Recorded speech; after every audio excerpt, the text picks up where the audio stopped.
Guys welcome back my YouTube channel Deep Kamal electrical hints. Guys आज की इस वीडियो में आपका स्वागत है। आज मैं आपको बताऊंगा कि इन्वर्टर के कनेक्शन कैसे किए जाते हैं और इन्वर्टर की वायर हम कैसे डालते हैं। गाइज यहाँ पर 4 रूम और 2 किचन है, जिसको हम रूम नंबर 1 मान लेते हैं, इसको रूम नंबर 2 मान लेते हैं और इसको रूम नंबर 3 और इसको रूम नंबर 4 और ये 2 किचन है जिनके अंदर हमें इन्वर्टर के कनेक्शन करने हैं। गाइज यहाँ पर क्या हो रखा है कि मकान मालिक को भी पहले जानकारी नहीं थी और इलेक्ट्रिशियन ने भी वायरिंग करते समय उनको नहीं बताया कि इन्वर्टर की वायर वायरिंग के साथ ही डाली जाती है। तो मकान मालिक ने यहाँ पर इन्वर्टर बाद में लगाया, जिसके कारण अब उन्हें दोबारा से वायरिंग करानी पड़ रही है। गाइज आज की वीडियो में हम जानेंगे कि इन्वर्टर की वायरिंग कैसे की जाती है, इन्वर्टर के कनेक्शन कैसे किए जाते हैं, इन्वर्टर को एक जगह से दूसरी जगह शिफ्ट कैसे करते हैं, कहाँ पर हमें कौन सा पॉइंट लेना चाहिए, कौन सा पॉइंट इन्वर्टर से चलेगा और कौन सा पॉइंट लाइट से चलेगा, और किस तरह से इन्वर्टर के कनेक्शन किए जाते हैं, किस तरह से लाइट के कनेक्शन किए जाते हैं।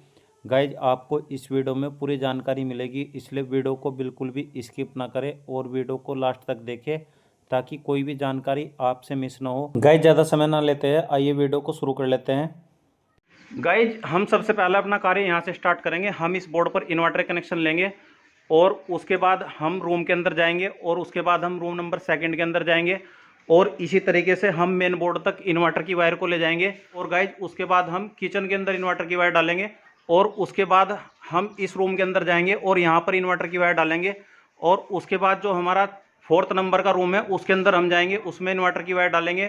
आइए गाइज ज़्यादा समय न लेते हैं, हम कार्य को शुरू कर लेते हैं। सबसे पहले मैं इन्वर्टर की वायर को यहाँ से डालना शुरू करता हूँ। गाइज इन्वर्टर की तार डालने से पहले बोर्ड को ओपन कर लेते हैं, क्योंकि हमें इन्वर्टर के कनेक्शन स्विच बोर्ड के अंदर ही करने हैं और एक एक रूम के स्विच बोर्ड को हम इसी तरीके से ओपन करके छोड़ लेंगे ताकि हम इन्वर्टर के कनेक्शन कर सकें और इन्वर्टर की वायर यहाँ तक डाल सकें। और अब मैं इसी तरीके से बैटन को भी ओपन कर लूँगा। इसको हम कैसिंग कैपिंग भी कहते हैं और आम भाषा में हम इसको बैटन कहते हैं। हमने बैटन को यहाँ पर इस तरह से ओपन कर लिया है। अब मैं इसके अंदर इन्वर्टर की तार डालनी शुरू करूँगा। गाइस ये मैंने यहाँ पर इस तरह से इन्वर्टर की वायर ले ली है।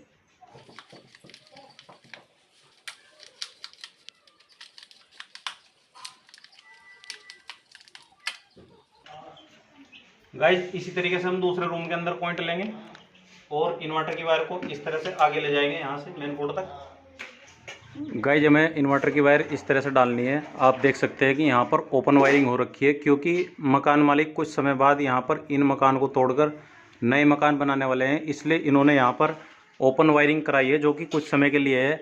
लेकिन गर्मी ज़्यादा होने के कारण फ़िलहाल इन्वर्टर की भी आवश्यकता है, क्योंकि फ़ैन और लाइट प्रॉपर चलती हैं, तो इस वजह से यहाँ पर ओपन वायरिंग है। और ओपन वायरिंग में आपको अच्छी तरह समझ में आ जाएगा कि किस तरह से इन्वर्टर की वायर डाली जाती है। गाइज आप देख सकते हैं कि यहाँ पर मैंने रेड कलर की इन्वर्टर की वायर डाल दी है और जो कि इस तरह से जाएगी और इसी तरीके से हम एक एक रूम के अंदर इसको कनेक्ट करेंगे।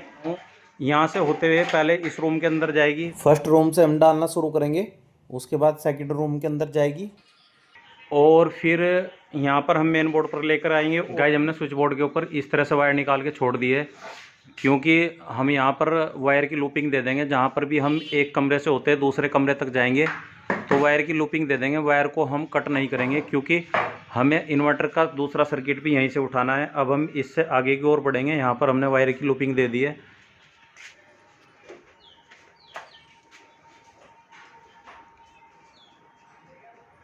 गाइज इन्वर्टर की तार मैंने इन दोनों रूम की इधर से लाकर और यहाँ मेन बोर्ड तक छोड़ दी है और ये इन्वर्टर हमारा यहाँ से दूसरी जगह शिफ्ट होगा, क्योंकि यहाँ पर ये गेट के सामने रखा हुआ है, जो कि गलत है। आते जाते बच्चे इसको छेड़ते हैं, तो यहाँ पर इन्वर्टर रखना सही नहीं है, इसलिए इसको मैं रूम नंबर 2 में शिफ्ट करने वाला हूँ।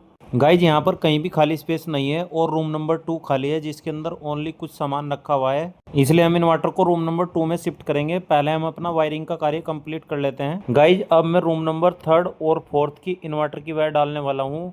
आप देख सकते हैं कि मैंने रूम नंबर 1 और 2 की इन्वर्टर की वायर मेन बोर्ड पर लाकर छोड़ दी है। गाइज यहाँ पर इलेक्ट्रिशियन ने, जिसने पहले भी वायरिंग की थी, यहाँ पर क्या गलती कर रखी है कि कैसिंग कैपिंग को उल्टा लगा रखा है। उल्टा लगाने के कारण क्या हो रखा है कि अब जैसे ही मैं इसको ढक्कन को फिट करूँगा तो वायर हमें इसके अंदर रखने होंगे, जबकि हमारी जो कैसिंग कैपिंग होती है बैटन, ये दीवार की साइड लगती है और कवर ऊपर से ढका जाता है ताकि वायर इसके अंदर इस तरह से आ सके और ऊपर से हम कवर को आराम से ढक देते हैं। लेकिन यहाँ पर उल्टा हो रखा है, तो आप लोग इस तरह की गलती बिल्कुल ना करें और इसको दीवार पर लगाएं और ऊपर से कवर ढक दें ताकि वायर इसके अंदर आसानी से पड़े रहें।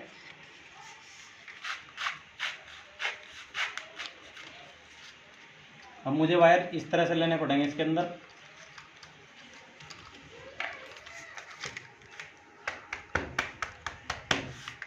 और इसको हम फिट तो कर देते हैं लेकिन खोलने में भी बहुत परेशानी होती है, तो आप इस तरह से बैटन को बिल्कुल ना लगाएं। अब इसके अंदर मुझे हाथ से एक एक वायर को ऐसे करना पड़ेगा, तब मैं इसको कवर को बंद करूंगा। और यदि ये सीधी लगी होती तो आराम से ढक्कन बंद हो जाता ऊपर की साइड से। बैटन को उल्टा लगाने का सबसे बड़ा नुकसान ये भी है, जब हम बैटन को खोलते हैं तो वह कील के साथ बाहर आ जाती है। जहाँ पर प्लास्टर अच्छी क्वालिटी का होगा तो वहाँ पर नहीं फटती, वरना जहाँ हल्का प्लास्टर होता है तो बैटन कील वहाँ सही से नहीं रुकती। और जब हमें कोई इलेक्ट्रिकल वर्क करने के लिए बैटन को खोलना पड़े तो बैटन कील के साथ में पूरी बाहर आ जाती है। तो गाइज आप इस तरह गलती ना करें। गाइज फिलहाल हमने इन्वर्टर की वायर को रूम के बाहर लाकर छोड़ दिया है ताकि हम दोनों रूम के अंदर कनेक्शन दे सके। अब हम चलते हैं किचन के अंदर। गाइज रूम की वायरिंग से पहले हमें इन्वर्टर के कनेक्शन किचन के अंदर देने पड़ेंगे, क्योंकि हम किचन से मेन बोर्ड तक इन्वर्टर की वायर को लेकर आएंगे। किचन की वायरिंग के बाद हम रूम की वायरिंग करेंगे। गाइज पूरी जानकारी के लिए वीडियो को बिल्कुल भी स्किप ना करें। गाइज यहाँ पर टेम्परेरी वायरिंग हो रखी है जो कि कुछ समय के लिए है, तो स्विच बोर्ड तक मैंने इन्वर्टर की वायर को ले लिया है। अब मैं इसको यहाँ से मेन बोर्ड तक ले जाऊँगा। अब मैं जो उधर से इन्वर्टर की वायर लेकर आया था तो उसको मैंने इस रूम में डालने के लिए और यहाँ पर निकाल कर छोड़ दिया है। और जो इस रूम में मैं वायर डालूंगा उसको मैंने मेन बोर्ड से ले लिया है और यहाँ से लेकर मैंने उसको यहाँ पर निकाल लिया है ताकि इस रूम के अंदर पहुँचा सकूँ। गाइज अब यहाँ पर आपको ध्यान से समझना है, जो कि किचन की साइड से वायर आई है उसको हम रूम नंबर 4 के अंदर डाल देंगे, और जो मेन बोर्ड से वायर आई है उसको हम रूम नंबर 3 के अंदर डाल देंगे और बीच में इन दोनों का आपस में ज्वाइंट कर देंगे, क्योंकि मेन बोर्ड तक हमारी वायर पहले ही पहुंच चुकी है। गाइस जो किचन की हमारी इन्वर्टर की वायर आई है उसको मैंने रूम नंबर 4 के अंदर ले लिया है। तो यहाँ पर लेंगे बोर्ड पे ताकि हम इन्वर्टर कनेक्शन दे सकें। सबसे पहले हम इस बैटन को ओपन कर लेंगे और ओपन करने के बाद हम इसके अंदर से तार को डालेंगे।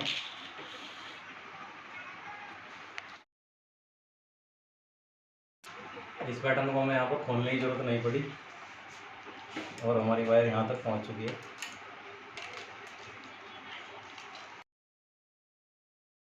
गाइस जैसा कि मैंने आपको पहले बताया था कि बैटन उल्टी लगाने के कारण हमें वायर को इसके अंदर रख के तब बंद करना पड़ेगा, जबकि ये तरीका बिल्कुल गलत होता है।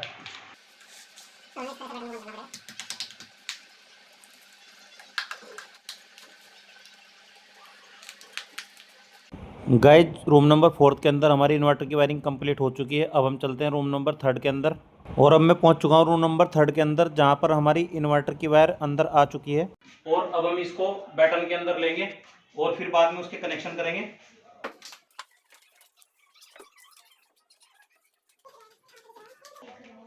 गाइस जब बैटन उल्टी लगी हो तो हमें इस तरह से स्क्रू ड्राइवर लगाकर खोलनी पड़ती है।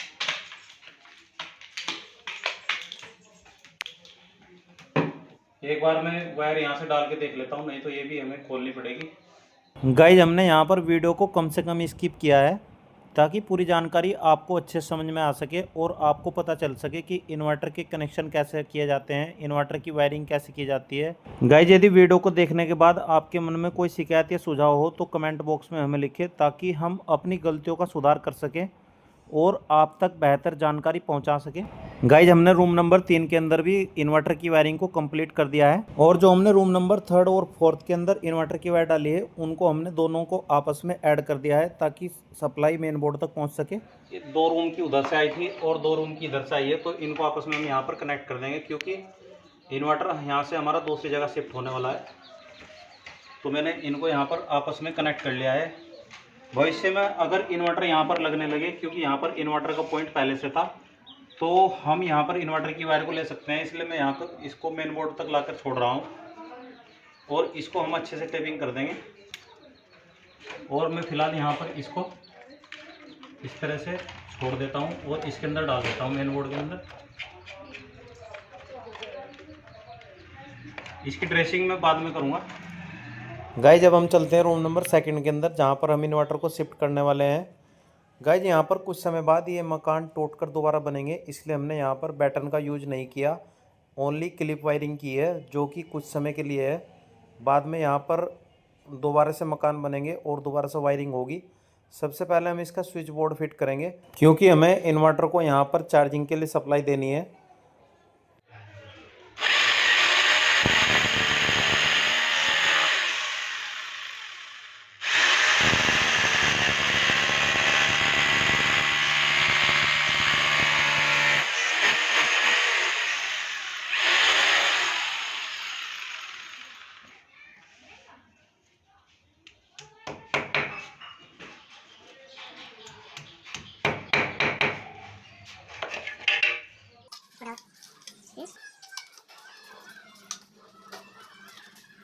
गाइज अब मैं आपको एक बार कनेक्शन बता देता हूँ। हमारे पास यहाँ पर अलग अलग कलर की वायर अवेलेबल नहीं थी। जो हमने लंबी वायर ली है, जिस पर हमने कोई मार्किंग नहीं की, तो वह इन्वर्टर की वायर है, जिसको हम थोड़ी सी बड़ी छोड़ते हैं ताकि हम यूपीएस में कनेक्ट कर सकें। और जिस पे हमने 2 निशान लगाए हैं वह हमारी फेज वायर है, और जिस पर हमने टेप लगाकर एक निशान लगाया है वह न्यूट्रल वायर है। जब हमारे पास एक ही कलर की वायर होती है तो हमें इसी तरीके से निशान लगाकर कार्य करना होता है। जो हमारी न्यूट्रल वायर है उसको हम सॉकेट के एन टर्मिनल में कनेक्ट करेंगे, और जो हमारी फेज वायर है उसको हम सॉकेट के एल टर्मिनल में कनेक्ट करेंगे, ताकि यूपीएस को सप्लाई मिल सके और यूपीएस चार्ज हो सके। और जो हमारी इन्वर्टर की वायर है उसको हम यूपीएस के बैक साइड में कनेक्ट करेंगे। गाइज एल मार्किंग में हमने फेज वायर को कनेक्ट कर दिया है और एन मार्किंग में हमने न्यूट्रल वायर को कनेक्ट कर दिया है। अब हम स्विच बोर्ड को बंद कर देंगे। गाइज आइए अब हम देख लेते हैं कि इस बोर्ड के कनेक्शन स्विच बोर्ड के अंदर कैसे होंगे। गाइज हमें यहाँ 2 कनेक्शन इन्वर्टर के देने हैं, एक लाइट का और एक फैन का। तो मैं यहाँ पर जो तीसरी फेज की वायर जा रखी है उसको मैं यहाँ पर कट कर दूँगा, ताकि फेज की सप्लाई आगे तक न जाए।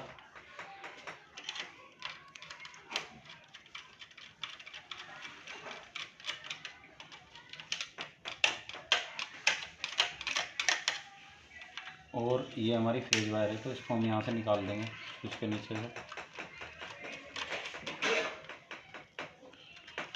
ये निकाल दी हमने फेज वायर। जो फेज वायर हमने सॉकेट के अंदर कनेक्ट की थी, उस फेज वायर को हम इसके साथ में कनेक्ट करेंगे, जहाँ पर हमने 2 निशान लगाकर मार्किंग की थी, ताकि इन्वर्टर के यूपीएस को सप्लाई मिल सके और इन्वर्टर चार्ज हो सके। गाइस जिस भी पॉइंट को हमें लाइट से चालू करना है उसी स्विच के नीचे हम फेज वायर को कनेक्ट कर देंगे। ये हमने फेज वायर कनेक्ट कर दिया है। जैसे कि मैंने आपको बताया था कि इन्वर्टर के लिए एक वायर डालते हैं, उसको मैं यहाँ से लेकर इसी तरीके से जिस तरह से हमारी वायरिंग आ रखी है उसके साथ ही मैंने इन्वर्टर की वायर को भी डाल दिया है, जिसको मैंने मेन बोर्ड पर लाकर कनेक्ट कर दिया था। और इसी तरीके से मैंने रूम के अंदर भी इन्वर्टर की वायर को ले लिया है। अब मैं आपको आगे एक कनेक्शन बता देता हूँ। ये हमारी इन्वर्टर की वायर है। गाइस जो 2 हमने यहाँ पर लूपिंग ली थी, 2 तो वो होगी और एक नीचे से आई है जो कि हम इन्वर्टर की सप्लाई के लिए लिए। ये वाली वायर जो हम इन्वर्टर की बैक साइड में कनेक्ट करते हैं। गाइस आप देख सकते हैं कि जो हमने रेड कलर की तीनों वायर पे ब्लैक टेप लगाई है वह इन्वर्टर की वायर है। यदि कोई दूसरा इलेक्ट्रिशियन कार्य करने के लिए आए तो वह तुरंत पहचान ले कि यह वायर इन्वर्टर की है। गाइज इन्वर्टर कनेक्शन हम कैसे करते हैं। गाइज जितने भी पॉइंट हमें इन्वर्टर से करने हैं या जो स्विच हमें इन्वर्टर से ऑन ऑफ करने हैं, उनके नीचे हम इन्वर्टर के यूपीएस से आने वाली आउटपुट वायर को कनेक्ट कर देते हैं, जिसको हम इन्वर्टर की वायर कहते हैं। जैसा कि हमें यहाँ पर एक लाइट और एक फ़ैन इन्वर्टर से यूज करना है, तो मैंने यहाँ पर एक वायर स्विच के नीचे कॉमन करके और इन्वर्टर के सभी वायर को दोनों स्विच के नीचे कनेक्ट कर दिया है।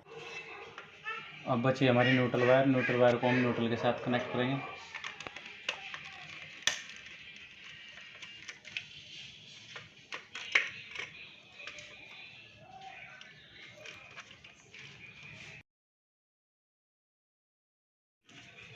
इस तरह के कनेक्शन कंप्लीट हो चुके हैं। न्यूट्रल वायर को हमने न्यूट्रल के साथ कनेक्ट कर दिया है। और इन्वर्टर की वायर को हमने दोनों स्विचों के नीचे कनेक्ट कर दिया है और फेज वायर को हमने फेज के साथ कनेक्ट कर दिया है। अब मैं स्विच बोर्ड को बंद कर देता हूँ। गाइस जब हम पहुंच चुके हैं थर्ड रूम के अंदर, जहां पर हम स्विच बोर्ड के अंदर इन्वर्टर के कनेक्शन करेंगे। जब हम स्विच बोर्ड के अंदर इन्वर्टर कनेक्शन करेंगे तो जहां पर भी इन्वर्टर के पॉइंट हम देंगे उन्हीं पॉइंट्स की सप्लाई बंद हो जाएगी, जो कि इन्वर्टर से कनेक्ट करने पर ही चलेगी। और ये बोर्ड आप देख सकते हैं कि इस बोर्ड के मैं कनेक्शन आपको दिखाऊंगा कि किस तरह से हम इन्वर्टर कनेक्शन करते हैं।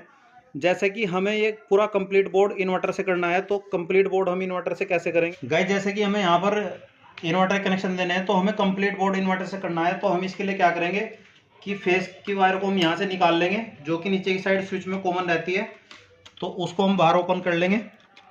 और जैसे ही मैं इसको यहाँ पर ओपन करूँगा यहाँ पर अंधेरा हो जाएगा, क्योंकि फिलहाल ये लाइट से चालू है। और इसको मैं यहाँ पर टेपिंग कर दूंगा अच्छे से, क्योंकि हमें यहाँ पर लाइट का कोई भी पॉइंट नहीं देना है, सभी पॉइंट यहाँ पर इन्वर्टर से चालू होने वाले हैं। तो इस वजह से हम इसको यहाँ पर टेपिंग करके छोड़ देंगे। जब हम फेज वायर पर टेपिंग करते हैं तो हमें हाथ बचाकर इस तरह लंबी टेप को खींचना होता है, और जब हम टेपिंग करते हैं ताकि हमें करंट ना लगे, और सेफ्टी का सबसे ज़्यादा हमें ध्यान रखना चाहिए। गाइस ये मैंने फेस वायर को यहाँ से डिस्कनेक्ट कर दिया है। अब मैं क्या करूँगा, जो हमारी इन्वर्टर की वायर है जो अभी हमने डाली है, तो उसको मैं यहाँ पर कनेक्ट कर दूँगा। और जब हम इसमें इन्वर्टर की सप्लाई देंगे तो हमारा पूरा बोर्ड इन्वर्टर से चालू हो जाएगा। जब तक मैं यहाँ पर इन्वर्टर कनेक्शन नहीं करूँगा तो तब तक यहाँ की लाइट ऑफ रहेगी। और अब मैं इसको यहाँ पर नीचे की साइड इसी तरह से कनेक्ट कर देता हूँ।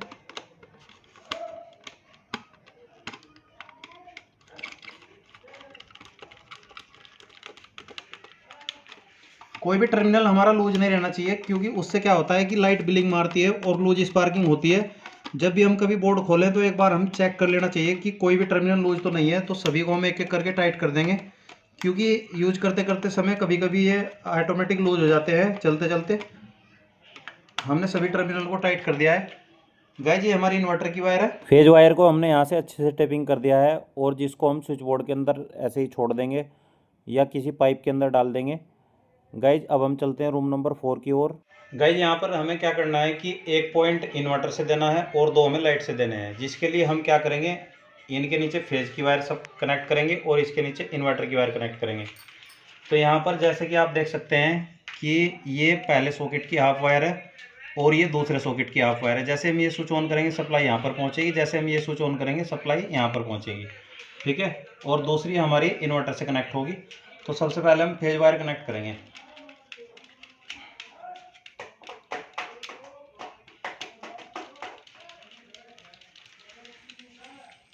इस फेज वायर को हम मीटर के आउटपुट में कनेक्ट कर देंगे। इस तरह से ये हमारे दोनों सॉकेट लाइट से ऑन ऑफ होंगे और ये हमारे पॉइंट लाइट से कनेक्ट हो जाएंगे। अब हम इन्वर्टर कनेक्शन करेंगे। गाइस जो हमने थोड़ी देर पहले इन्वर्टर की वायरिंग की थी, जो कि हम रूम नंबर 4 के अंदर लेकर आए थे, तो उसको हम फैन रेगुलेटर से आने वाली सप्लाई के साथ में कनेक्ट कर देंगे, जो कि स्विच के नीचे कनेक्ट है, जो कि हमारा एक लाइट का और एक फैन रेगुलेटर का पॉइंट है। और यहाँ पर हमें एक सॉकेट इन्वर्टर से देना है, तो हम इसको स्विच के नीचे इस तरह से कनेक्ट कर देंगे। इस तरह हमारे तीनों पॉइंट इन्वर्टर से हो जाएंगे, जिसमें एक फ़ैन और एक लाइट और एक सॉकेट होगा। अब हम इस स्विच बोर्ड को भी बंद कर लेते हैं। गाइज हमारे सभी कनेक्शन कंप्लीट हो चुके हैं। अब हम इन्वर्टर की सप्लाई को चालू करने वाले हैं। एक बार हम मेन बोर्ड कनेक्शन कर लेते हैं। गाइज यहाँ पर हमारा कार्य फाइनल हो चुका है और आप देख सकते हैं कि यहाँ पर मेन बोर्ड की क्या हालत हो रखी है। इसको भी हम लगाने वाले हैं। अभी हम यहाँ पर मेन बोर्ड को सेट करेंगे और उसके बाद एक बार हम अभी अपने इन्वर्टर कनेक्शन चेक करेंगे। पहले हम मेन बोर्ड को सही तरीके से कर लेते हैं। गाइज ये जो दोनों तरफ इन्वर्टर की हमने ज्वाइंट लगाई थी, इसको हम पीछे की साइड करेंगे मेन बोर्ड में। गाइज यदि आप जानना चाहते हैं कि इन्वर्टर कनेक्शन कैसे किए जाते हैं, मेन बोर्ड के कनेक्शन कैसे किए जाते हैं, हाउस वायरिंग कैसे की जाती है, स्विच बोर्ड कैसे लगाते हैं, कंसीड लाइट किस तरह लगाई जाती है, गाइज इसके ऊपर मैंने एक कंप्लीट वीडियो बना रखी है। वीडियो का लिंक आपको डिस्क्रिप्शन में मिल जाएगा, जहां पर आप घर बैठे बैठे पूरी वायरिंग सीख सकते हैं। तो गाइज जल्दी से हमारे चैनल पर विजिट करें और वीडियो को देखें। गाइज आप देख सकते हैं कि मेन बोर्ड की कंडीशन पहले क्या थी और अब क्या है। इसको मैंने सही तरीके से फिट कर दिया है और कनेक्शन भी अच्छी तरह से कर दिए हैं। कनेक्शन आपको एक बार बता देता हूँ। गाइज ये हमारी न्यूट्रल वायर है अधिकतर क्या होता है, जब हम 1-2 मीटर वायर ख़रीदते हैं तो दुकानदार खुली वायर नहीं देता है, तो इसलिए एक कलर की वायर लेनी पड़ती है। यदि हम ज़्यादा लें, 10 मीटर से ऊपर लेते हैं, तो तब अलग अलग देता है। और क्योंकि उसके पास यदि अलग अलग कलर की अवेलेबल होती है तो दे देता है, वरना मना कर देता है। तो ये हमारी न्यूट्रल वायर है, जो कि आप देख सकते हैं कि लेफ़्ट साइड में रहती है हमेशा। और ये हमारी फेज वायर है, जो कि राइट साइड में है। तो ये हमने फेज वायर को मेन स्विच के आइसोलेटर के नीचे कनेक्ट कर दिया है। और जैसे ही हम आइसोलेटर को ऑन करेंगे तो हमारी सप्लाई इसके रास्ते होते हुए और फेज यहाँ पर जाएगी, जबकि न्यूट्रल यहाँ पर कॉमन मिलेगी। जितने हमारे न्यूट्रल हैं, हमने यहाँ पर सारी न्यूट्रल कनेक्ट कर दी है। और जो हमारे सर्किट हैं, ये हमारे 2 सर्किट हैं। तो हमने यहाँ पर 2 सर्किट बनाए हैं, जो कि एमसीबी के ऊपर कनेक्ट कर दिए हैं। और फेज वायर को ऊपर से लाकर और यहाँ पर हमने इनके नीचे की साइड कॉमन कर दिया है। गाइज, इसका कवर यहाँ पर इन्होंने किसी कारण से टूटा हुआ है या टूट कर गिर गया है, यहाँ पर अवेलेबल नहीं है। तो इसलिए फ़िलहाल हमने यहाँ पर इन पर एक टेपिंग कर दी है और टेपिंग के माध्यम से एमसीबी बॉक्स को रोक दिया है। और इस तरह से हमारे सभी कनेक्शन कंप्लीट हो चुके हैं। और अब मैं आपको एक बार दिखा देता हूँ कि पावर को ऑफ करके किस तरह से अब हमारा इन्वर्टर वर्क कर रहा है। अब हम इन्वर्टर को चालू कर लेते हैं, जिसके लिए मुझे 3 पिन टॉप को सॉकेट के अंदर लगाना होगा। और जैसे ही मैं 3 पिन टॉप को सॉकेट के अंदर लगाता हूँ तो हमारी सभी लाइटें चालू हो जाती है। सो गाइज, आप देख सकते हैं कि यहाँ पर सभी लाइटें चालू हो चुकी हैं। और यदि मैं मेन बोर्ड से एमसीबी को ऑफ कर देता हूँ तो फिलहाल भी हमारी इन्वर्टर की सभी लाइटें चल रही हैं। जितने पॉइंट हमारे इन्वर्टर से हैं वह चालू हो गए हैं। और यदि मैं इन्वर्टर को ऑफ करता हूँ तो घर की सभी लाइटें बंद हो जाएंगी और घर के अंदर अंधेरा हो जाएगा। आप देख सकते हैं कि यूपीएस ऑफ करने पर घर के अंदर अंधेरा हो चुका है। यूपीएस को ऑन कर देता हूँ तो हमारी लाइट प्रॉपर चालू हो चुकी है। सो गाइज, यदि जानकारी अच्छी लगे तो वीडियो को लाइक, कमेंट, शेयर और चैनल को सब्सक्राइब करें। और साथ साथ बेल आइकन प्रेस करके नोटिफिकेशन ऑल पर क्लिक कर ले, ताकि हमारी सभी वीडियो का अपडेट सबसे पहले आपको मिलता रहे। मैंने आपको स्टार्टिंग में बताया था कि एक रूम ये हमारे पास, जिसके अंदर हमने यहाँ पर इन्वर्टर कनेक्शन दिए हैं। और फर्स्ट रूम इधर था जहाँ पर हमने इन्वर्टर कनेक्शन दिए, और सेकंड रूम हमारा ये था। और थर्ड रूम में हमने इसके अंदर इन्वर्टर कनेक्शन दिए हैं, और फोर्थ रूम में हमने यहाँ पर दिए हैं। और इसी तरीके से हमने दोनों किचन में इन्वर्टर के कनेक्शन दिए हैं। तो जहाँ पर हमें इन्वर्टर के पॉइंट की आवश्यकता थी, वहाँ पर हमने इन्वर्टर के कनेक्शन दे दिए हैं। सो गाइज, हमारा कार्य फाइनल हो चुका है। तो गाइज, ये हमारे कैमरामैन है, जिन्होंने हमारी सभी वीडियो बनाई और आपको अच्छे से दिखाने की कोशिश की। इसलिए वीडियो को लाइक, कमेंट, शेयर और चैनल को सब्सक्राइब जरूर करें, ताकि घर बैठे बैठे आपको इलेक्ट्रिकल की सभी जानकारी मिलती रहे। गाइज, आप लाइक और कमेंट जरूर करें, ताकि वीडियो बनाने में हमें मोटिवेशन मिलता रहे और अपनी गलतियों का पता लगे। मिलते हैं गाइज नेक्स्ट वीडियो में।